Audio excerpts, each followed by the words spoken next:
Welcome. Thank you for being here. My name is Gia, for those of you that are new here. In this video, I want to talk to you guys about shifting into our heart space, tapping into our heart's vibration, and really experiment and live from that space. So I was mainly guided to create this video because there has been a few people that have asked about this, how to open our heart chakra. And again, like I mentioned in a lot of my videos, what I see in my reality is a reflection of myself. So I've also been taking my own time really exploring and experimenting with my own heart space, how I can really connect deeper with my heart and live consciously through that heart expanded space. And I want to share a few tips that has really helped me in my own journey in tapping into my heart's vibration and operating from that beautiful expanded space. So when we think about it, we all know how to do this. We know how to tap into our heart space, especially when we do something that we love. We immediately get into that state of flow, the state of expansion, which we can usually physically feel and experience as well. And up until the point where we do engage in that thing that we love, we have followed our heart's guidance to get to that space and to shift into that vibration, that by engaging in that activity, whatever it might be. I do feel that as we grow older, we begin to take less choices in alignment with our heart, and we begin to take more choices that is in alignment with fear-based beliefs, belief based on lack, anxiety, or limitation, limited by expectations of others. And I truly believe that we all can return back to our heart space and begin to remember what it feels like to operate more from our heart. And it can begin by taking the smallest steps possible, step by step, little by little, in embarking on this journey of returning back to our hearts. I used to be a quite logic-oriented person, very analytical, which I still am. I do feel that it's a matter of balancing our heart and our brain. So it really took a while, many years, for me to be able to become more sensitive to my senses, listen to my heart, follow my own intuitive guidance within. Because when I was younger, I have kind of shut those things down for whatever reason that helped me serve until this point. So I'll be sharing some tips, and I invite you to really take them in with an open mind, open heart, and simply take in what you resonate with. You can alternate them, you can play with them, experiment with them, you can even tweak it, and simply leave the ones that you don't resonate with, just leave it behind and move along. So the first tip that I want to share in terms of opening our heart center is by making even very little choices that may feel easy, by listening to your heart. So what I mean by this is even making choices on what you want to have for lunch, right? Really tuning into your heart and asking yourself, asking your body, what I want to have, what do I want to put in my body, what is truly serving me, what does my heart want? Tuning into that heart space, even for the smallest decisions that you can make in your daily life. It could be even about what music that you choose to listen to, right? Music is frequency. What frequency do you want to tune into in this moment that can really guide you in further opening your heart? One way to connect with your heart center and create that heart coherence is by putting your hand on your heart center. You can also close your eyes if that feels comfortable for you. This is a great way to bring your awareness inwards and simply ask a question and see what you receive. And in the beginning, this can be a little challenging and it can be difficult to differentiate. But that's okay. It's part of the process of returning back to our heart space. When you look at children, they're constantly tuned into their heart space. They know exactly what they desire. They're not really distracted by limiting beliefs of such as what others might think if I make this decision, or what might happen if I make this decision. They're completely in the moment, completely in alignment with their heart center.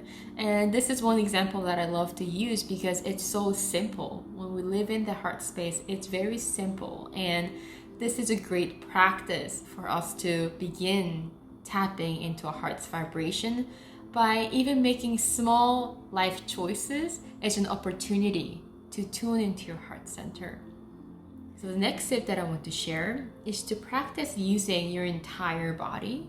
A lot of us live only from our head up, yet not very in tune with our senses, our intuition, our heart. So really practice tuning into your senses. And there are many exercises that you can do to tune into your senses. You can create something with your hands, you can listen to certain music, or you can do certain exercises, physical exercises. I mean, it's really up to you, but engaging your body more so you're able to use your entire body holistically. And what really helps with using your senses is that it helps activate your imagination, and your imagination comes directly from your heart. When you're in that state of imagination, there is no right or wrong. There is no this or that. It's a simply living flow of feelings, emotions, stories. There's so many things that can come forth through your imagination.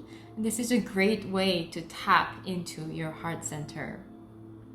And the third tip that I want to mention is to surround yourself with people that are able to accept you, allow you to be you, regardless of what you express, how you are, what decisions you choose to make, how you feel. And we don't need a lot of these people. You can just have simply one person that is able to hold that safe, nurturing space for you. It can be a great way to help you connect with your heart and open your heart and express through that space.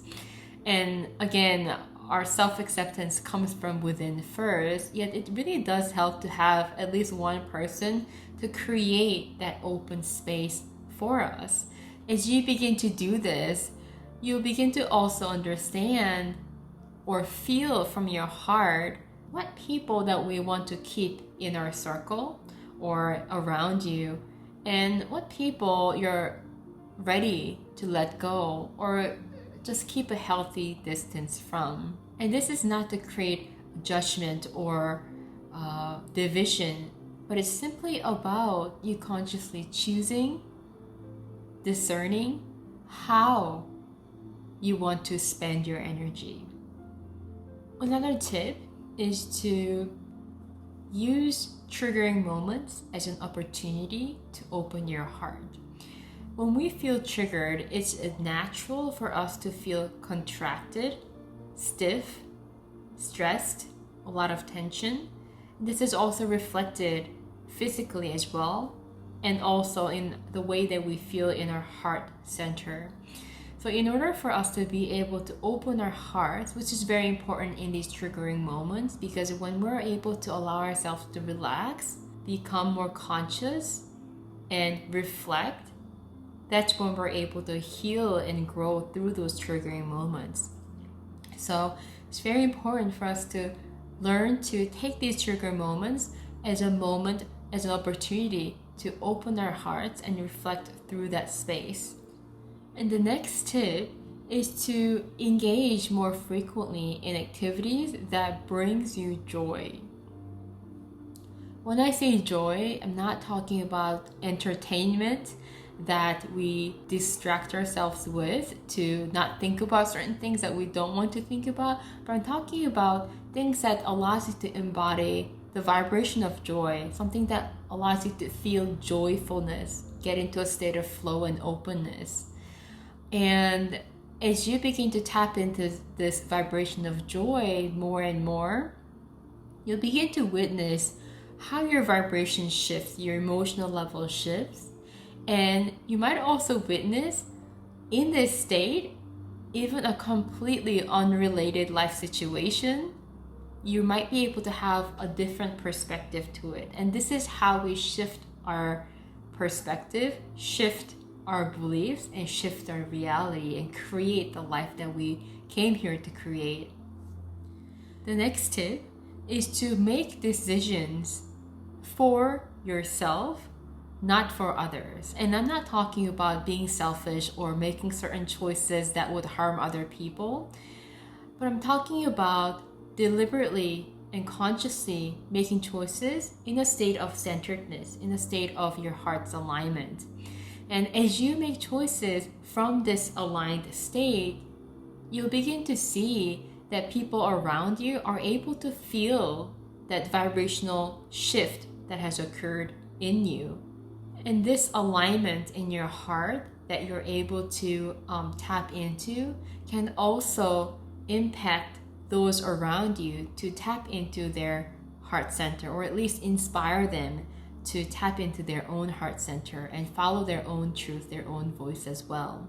This can be hard for a lot of empaths because often we might feel so much of what the other person is feeling that we're so drawn and focused on that we might forget to consider how we feel, how I feel, and what actions I want to take for myself. Yet I've learned in my own journey is that when I'm not in a state of alignment and I try to reach out and fix other people's problems, it usually tends to not turn out very helpful. Yet when I'm in a state of alignment myself, that energy, that vibration is really reflected even in my actions or words that I speak, and it really touches the other person's heart in one way or another. So I've learned that in order to be of service, it's so important that I myself is taken care of, and that I myself are in a state of heart's alignment, tapped into my heart space, and really be that energetic model for those around me, and how powerful this can be. Another one that comes to mind is to play, and this can mean so many different things for each of us. I simply like to use examples of children. When they are playing, they don't really have a fixed expectation of what should happen at the end of their playtime. They might not even know exactly why they're playing what they are playing or what they're doing, but they're simply engaged in that state of flow, in that beingness of flow.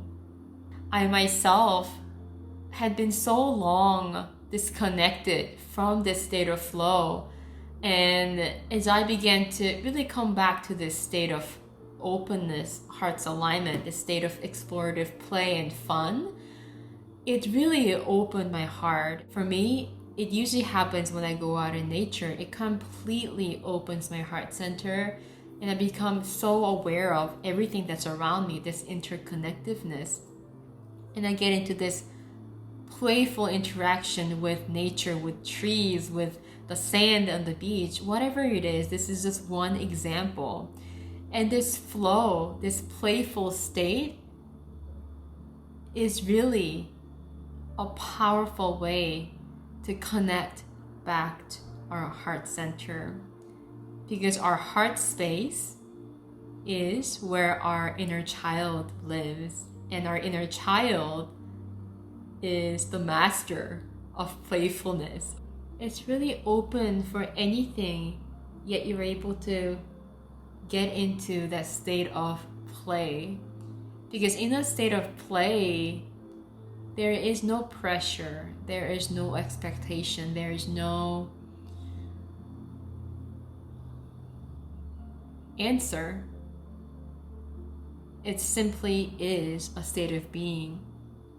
So I really encourage you to get into anything that allows you to play and stay there for a little bit and assess for yourself, witness how you feel, and how does that vibrational state, being in that state, affect the way you see your reality in that moment.